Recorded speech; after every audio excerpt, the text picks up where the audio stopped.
जुगधर्म प्रचार हरिनाम प्रचार धर्मीय भावधारार जनजागरण सृष्टि उद्देश्य नहीं उत्कल धर्मधारा और श्री जगन्नाथ संस्कृति में माउसी अर्धासिनी प्रांगण में दशम पंचक महोत्सव आध्यात्मिक समारोह कार्तिक पूर्णिम उद्यापित हो जाएगी। श्रीमंदिर और ठाकुर को महाप्रलय रक्षा करने अर्धश्वसिनी रूप धारण कर परंपरा सूत्रे बाहुड़ा यात्रा ठाकुर को पोड़पिठा खुआ माउसी माँ मंदिर विकास माउसी माँ महात्म्य तात्विक भावधारा प्रसार करने एक जातीय स्तरीय आलोचना चक्र सह साधु सन्थ गवेषक मानकर गवेषणात्मक रचित एक पुस्तक उन्मोचित कराଯାଉ ବୋଲି उद्यापन उत्सव में मुख्य अतिथि भाव योगदान कर अतिरिक्त जिलापाल शरदचंद्र महापात्र मत प्रकाश करथिले। उद्यापन उत्सव में महिप्रकाश मठर महंत महाराज शोभानंद पुरी नेबलदास मठ मठाधीश रामचरण दास महाराज श्रीक्षेत्र धार्मिक भावधारा को शीर्ष में पहुंचाइबा पंचक महोत्सव भूमिका अवर्णनीय बोली मत देथिले।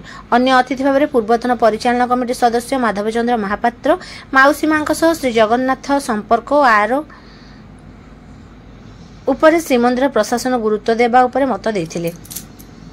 वरिष्ठ चुनारा सेवक डाक्टर शरदचंद्र महांती महास्वर निजोगर संपादक गणेश महास्वर युव सेवक बलराम खुंटिया प्रमुख योगदान कर माउसी मां महात्म्य संपर्क में आलोकपात करथिले। अनुष्ठान सभापति जगन्नाथ दास महापात्र संपादक रामचंद्र दोरा कार्यकारी सभापति वीरेन्द्र कुमार शास्त्री मुख्य संयोजक सत्यनारायण दास और महोत्सव कमिटी संपादक मधुसूदन मिश्र डॉक्टर विश्वनाथ मिश्र चक्रधर महापात्र समेत अनुष्ठान सदस्य मानक गहण उद्यापन संपन्न होता।